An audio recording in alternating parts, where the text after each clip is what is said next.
সকাল 10টা একটি কর্মব্যস্ত অফিসে কর্মীরা যার যার কাজে ব্যস্ত। হঠাৎ এক ডেস্কের নিচে মাল্টিপ্ল্যাগের শর্ট সার্কিট থেকে সৃষ্টি হয় আগুনের স্ফুলিঙ্গ। মুহূর্তেই ছড়িয়ে পড়ে আতঙ্ক, ধোঁয়া, আগুন, চিৎকার। পুরো অফিস জুড়ে যেন এক ভয়ঙ্কর বাস্তবতা নেমে আসে।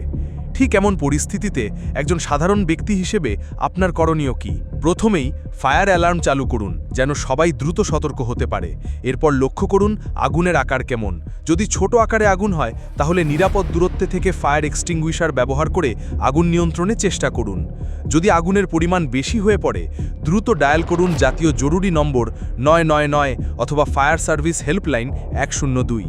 আগুন লাগলেই উত্তেজিত না হয়ে ঠান্ডা মাথায় সিদ্ধান্তই হতে পারে জীবন বাঁচানোর চাবিকাঠি। অনেক বেশি আগুন লেগে ধোঁয়া উৎপন্ন হলে নিচু হয়ে চলুন, কারণ ধোঁয়া সবসময় ওপরের দিকে জমতে থাকে। একটি ভেজা কাপড় দিয়ে নাক ও মুখ ঢেকে নিন। দরজা খোলার আগে হাতল পরীক্ষা করুন। যদি গরম লাগে বুঝে নিন সেই পথে আগুন ছড়িয়েছে। সেক্ষেত্রে বিকল্প পথ বেছে নিন। সবচেয়ে গুরুত্বপূর্ণ বিষয়, কখনোই লিফট ব্যবহার করবেন না। নিরাপদভাবে নামার জন্য সিঁড়ি ব্যবহার করুন। যদি আগুনে আক্রান্ত হন তাহলে না দৌড়ে মাটিতে গড়াগড়ি করুন, এতে দ্রুত আগুন নিভবে। অথবা মোটা কাপড় দিয়ে আক্রান্ত স্থান ঢেকে দিতে পারেন। পোড়া স্থানে ঠান্ডা পানি দিন, কিন্তু কখনো বরফ ব্যবহার করবেন না। এবং যত দ্রুত সম্ভব চিকিৎসা সহায়তা নিন। একটা ভুল সিদ্ধান্ত হয়ে উঠতে পারে চিরস্থায়ী ক্ষতির কারণ। যখন সবাই ভবনের বাইরে চলে আসে তখন সবার উপস্থিতি নিশ্চিত করুন।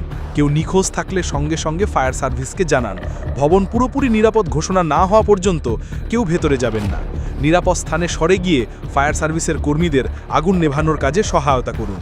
মনে রাখবেন, আগুন লাগার পর সিদ্ধান্ত নেওয়ার সময় থাকে না, তাই আগে থেকেই প্রস্তুত থাকা জরুরি। প্রতিটি প্রতিষ্ঠানে নিয়মিত ফায়ার ড্রিল চালু করুন। কর্মীদের প্রশিক্ষণ দিন কিভাবে আগুন নেভাতে হয়। প্রত্যেক ফ্লোরে থাকতে হবে ফায়ার অ্যালার্ম, নির্গমন পথ এবং এক্সটিংগুইশার। প্রতিদিন ইলেকট্রিক যন্ত্রপাতির নিয়মিত রক্ষণাবেক্ষণ নিশ্চিত করুন, কারণ আপনার আজকের প্রস্তুতি বাঁচাতে পারে কারো জীবন।